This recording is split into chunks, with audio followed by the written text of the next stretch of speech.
Salut tout le monde, ici Rémi. Le taux directeur augmente et augmente encore et tout le monde dit que ça va coûter plus cher. Mais avez-vous une idée quantifiable de ce que ça va vraiment vous coûter plus cher? C'est aujourd'hui qu'on regarde tout ça. Ça a été très long et compliqué d'écrire le début de cette capsule-là. J'ai viré ça de tout bord, tout côté plusieurs fois, mais je pense que finalement je suis arrivé à une façon simple et directement au but de représenter comment la hausse des taux affecte un portefeuille. D'ailleurs, à la fin de la capsule, j'ai décidé que je vais laisser la première intro que j'avais écrite parce que ça contient quand même des bonnes informations. Mais comme ça n'allait pas directement au but, j'ai décidé de le mettre à la fin. Commençons dès maintenant. Pour savoir si la hausse des taux d'intérêt t'affecte au niveau immobilier, tu dois d'abord savoir dans quelle catégorie tu te trouves dans ces 4 catégories-là. La première catégorie, ce sont ceux qui sont propriétaires d'une maison, mais qui n'ont plus de dette, c'est-à-dire qu'ils ont payé leur maison, ils n'ont plus de paiement hypothécaire. Si tu es dans cette catégorie-là, tu t'en fous un peu de la hausse des taux actuellement, ça ne te rejoint pas vraiment, tu es plutôt dans une bonne position. Il y a quand même plusieurs personnes qui sont dans cette situation-là. On parle souvent des gens qui sont un peu plus âgés, qui ont acheté leur maison il y a 25 ans ou plus, donc qui ont fini de la payer et qui habitent toujours à la même place. Ça arrive quand même fréquemment. Mais bon, dans tous ceux qui regardent mes capsules aujourd'hui, je pense pas qu'il y a vraiment beaucoup de gens qui sont dans cette situation-là. La deuxième catégorie, ce sont ceux qui sont locataires actuellement. Parce que si tu es un locataire, la hausse des taux ne t'affectera pas non plus. Légalement, ton propriétaire ne pourra pas augmenter ton loyer dans les prochaines années en disant que ça lui coûte plus cher en intérêt. Parce que ce n'est pas une donnée qui est prise en compte dans la grille du calcul de la fixation du loyer du TAL. Donc la hausse n'affectera pas ton coût de logement directement, mais là où ça va t'affecter, c'est que si tu voulais plutôt acheter une maison et arrêter d'être locataire, eh bien là, ça va devenir compliqué. Parce que plus que tu attends et qu'il y a des hausses de taux, eh bien ton pouvoir d'achat va continuer de s'effriter. Parce qu'en fait, plus que le taux augmente, moins que tu vas pouvoir payer pour une maison. Donc tu vas devoir soit acheter plus petit ou plus vieux, de moins bonne qualité. Donc même si tu es locataire, la hausse des taux t'affecte indirectement si ton but c'était de devenir propriétaire. La troisième catégorie, ce sont des propriétaires, soit d'une maison ou d'immeubles à revenus, et qui ont, eux, des taux fixes sur leur prêt hypothécaire. Si pour toi c'est ton cas, en fait, la hausse des taux actuels ne t'affecte pas vraiment. Par contre, il faut savoir que c'est une bombe à retardement qui va finir par t'exploser d'en face. Je vais vous montrer à l'aide de calcul pourquoi ça va être une bombe à retardement et pourquoi vous allez devoir faire attention dès maintenant. Cette semaine, je prends mon 10 secondes pour féliciter Sonia, qui est nouvelle sur Patreon et qui a eu la bonne idée de regarder pour acheter un gîte dans le but de faire des chambres. C'est un beau projet, ça comporte certains défis, mais il faut aussi s'assurer d'avoir les bons chiffres. Les chiffres d'un gîte, avec des gens qui vont être là à la nuitée, ne seront pas la même chose qu'une maison de chambre où les gens vont être là pour plus longtemps. Il faut s'assurer d'avoir les bons chiffres pour faire les bons calculs. Mais félicitations, tu as déjà fait un bon pas.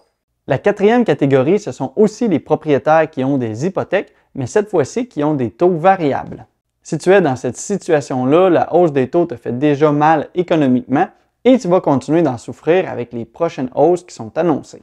Maintenant que tu es capable de savoir dans quelle catégorie tu te trouves et savoir si ça t'affecte tout de suite, ça ne t'affecte pas du tout ou bien si ça va t'affecter plus tard, voici des calculs pour comprendre à quel point ça affecte un portefeuille. Je commence avec un exemple très concret qui va être en fait le mien. Vous le savez, j'ai plusieurs immeubles, donc je me retrouve à avoir aussi plusieurs hypothèques. Sur tous mes immeubles, j'ai quand même plusieurs hypothèques qui sont à taux variable, donc la hausse des taux qui s'est produite dans les derniers mois, je l'ai vraiment senti passer. Pour vous donner en chiffres, juste la dernière hausse qu'il y a eu le 13 juillet dernier, une hausse de 1%, eh bien dans mon cas, sur mes taux variables, ça représente une augmentation des intérêts à payer de 895 $ par mois.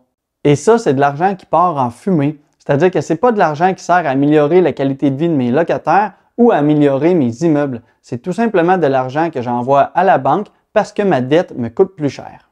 Mais depuis 5 mois, la hausse est bien plus grande que simplement 1%. En fait, depuis février dernier, le taux directeur a augmenté de 2,25%. Dans mon cas, ça représente en tout 2013 $ que je paye en plus chaque mois en intérêt seulement. C'est quand même plus de 24 000 $ par année. Alors oui, dans mon cas, je sais comment la hausse des taux m'affecte. Parce que oui, si tu as des hypothèques à taux variable, la hausse des taux se reflète instantanément sur tes paiements.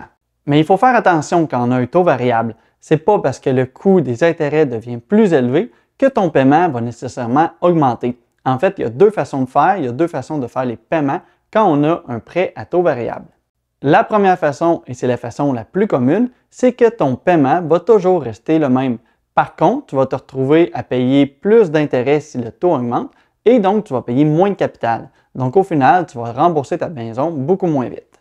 C'est le cas d'un de mes prêts qui me coûte 184,55 $ par semaine. On voit ici la différence entre le 14 juillet et le 21 juillet. Le montant de mon paiement a resté le même. Par contre, il y a eu une hausse de 1 %, donc ça vient affecter ici mon paiement d'intérêt de 18 $. On peut voir qu'au 14 juillet, ça me coûtait 84 $ en intérêt et que j'arrivais à rembourser 100 $ sur mon capital.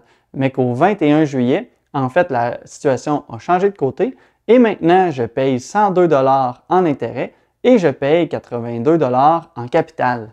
Pour vous donner une idée de grandeur, c'est un prêt qui est aujourd'hui à un taux de 4,45 alors qu'en février dernier, il était à un taux de 2,12 %. Et si on regarde en février, pour le même montant que je payais de 184 $ par semaine, eh bien, ça me coûtait en intérêt un montant de seulement 53 $ et je réussissais à rembourser sur mon capital 130 $ à chaque semaine.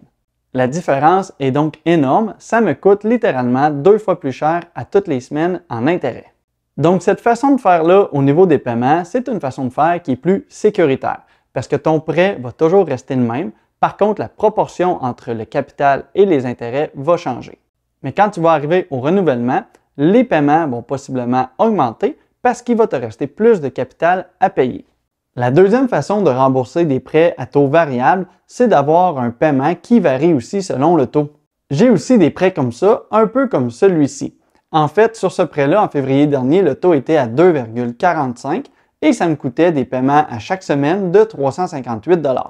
À ce moment-là, sur le prêt, je rembourse 293,11 $ en capital et je paye environ 64 $ en intérêt. Aujourd'hui, le même prêt est rendu avec un taux de 5,2. En fait, maintenant, à toutes les semaines, mon paiement en capital continue à être 293,11 $, mais mes intérêts ont augmenté de 42 $ pour maintenant faire des paiements d'environ 400 $ par mois. Ici, on sent très bien la hausse passer. Je vous rappelle que c'est un paiement à chaque semaine, c'est-à-dire qu'on va faire x 4,3 pour environ avoir le montant mensuel. Donc 42 x 4,3, ça donne quand même une grande différence à chaque mois que je dois payer supplémentaire. Juste sur les deux prêts que je viens de vous montrer, je vais avoir 92 $ par semaine en intérêt supplémentaire sur ce que je payais déjà. Ça représente quand même 4 784 $ par année, tout ça simplement pour payer des intérêts supplémentaires. Heureusement, les deux prêts que je viens de vous montrer, ce sont des petits prêts. Donc, c'est quand même pas tout à fait si pire. Mais aussi, il faut savoir que c'est sur des bonnes dettes, c'est-à-dire que c'est sur des immeubles à revenus. Donc, l'argent pour payer tout ça provient d'un actif. Donc, ça provient des loyers qui vont rembourser les dettes. Tout ça ne vient pas de ma poche directement. Parce que si vous venez tout juste d'acheter une maison et que vous avez payé probablement trop cher dans les derniers mois, eh bien, si vous payez tout ça avec votre propre salaire, ça peut devenir quand même catastrophique. Voici comment calculer la hausse des taux. Disons que vous avez acheté une maison en février dernier à un montant de 360 000 $. Vous avez mis 5 % de mise de fonds, vous avez pris un taux variable et ça vous fait un montant financier de 356 000 $ en incluant la prime SCHL. Pour calculer sommairement les intérêts que vous payez, vous prenez votre solde. Ici, on a un solde de 356 000 $. On le multiplie par le taux d'intérêt. Disons que vous avez eu 2,45 en février. Ça nous donne 8 722 $ en intérêt. Ça, c'est pour l'année. Si on veut savoir par mois, on divise par 12 et on arrive à environ un montant d'intérêt de 726 $. C'est calculé de façon très sommaire, mais ça vous donne ici une idée. Maintenant, on peut refaire le même calcul avec les chiffres d'aujourd'hui. Votre prêt que vous aviez a diminué un peu depuis février à 352 000, mais le taux a énormément augmenté à 5,2. Alors, on va refaire le même calcul. Ça coûte maintenant 18 000 $ par année ou bien 1 500 $ par mois, une augmentation de 800 $. Il faut avoir les reins solides financièrement pour pouvoir encaisser des hausses comme ça. Et justement, ce n'est pas tout le monde qui sera capable d'encaisser la hausse de taux comme ça dans les prochains mois et les prochaines années. Il va y avoir des gens qui seront plus capables de payer leur maison et qui vont devoir remettre les clés à la banque. Et c'est là qu'en tant qu'investisseur immobilier, il y a des bonnes opportunités qui vont se présenter. Désespérez pas, ça va bientôt arriver. En immobilier, les meilleures affaires se font souvent en profitant du malheur des autres. Je ne dis pas ici de créer le malheur des autres, mais si c'est eux qui se sont mis dans le bordel parce qu'ils ont payé trop cher pour une maison qui n'ont pas la capacité d'emprunt, eh bien, quand ils vont remettre les clés à la banque, c'est là que pour vous, vous pourrez l'acheter moins cher. C'est vrai pour une maison, mais aussi pour un immeuble à revenus. Ceux qui ont un taux d'intérêt d'hypothèque à taux fixe, eh bien pour le moment, ils sont épargnés. Les paiements n'ont pas encore bougé. Mais c'est eux, en quelque sorte, où ça va faire le plus mal si jamais ils ne se préparent pas. Disons que tu as pris un taux fixe sur 3 ans en 2020, alors que le taux était vraiment très bas, à seulement 1,2. Eh bien déjà, dans moins d'un an, tu vas devoir renouveler ton prêt. Et comme c'est là, avec les hausses actuelles et les prochaines hausses qui sont annoncées, tu pourrais arriver avec un renouvellement et un taux autour de 6,25 %. Il va arriver deux problèmes à ce moment-là. Le premier, c'est que tes paiements hypothécaires vont exploser. Prenons mon exemple d'une maison de 360 000, ton paiement va passer de 1 372 $ à 2 328 $. Ça va être non négligeable de devoir supporter une hausse de tes paiements hypothécaires de pratiquement 1 000 $ de plus. Mais l'autre problématique qui va arriver, c'est que si tu veux refinancer ta maison ou même changer d'institution financière ou demander une marge de crédit hypothécaire, eh bien dans ce cas-ci, tu vas devoir te qualifier sur un taux beaucoup plus élevé.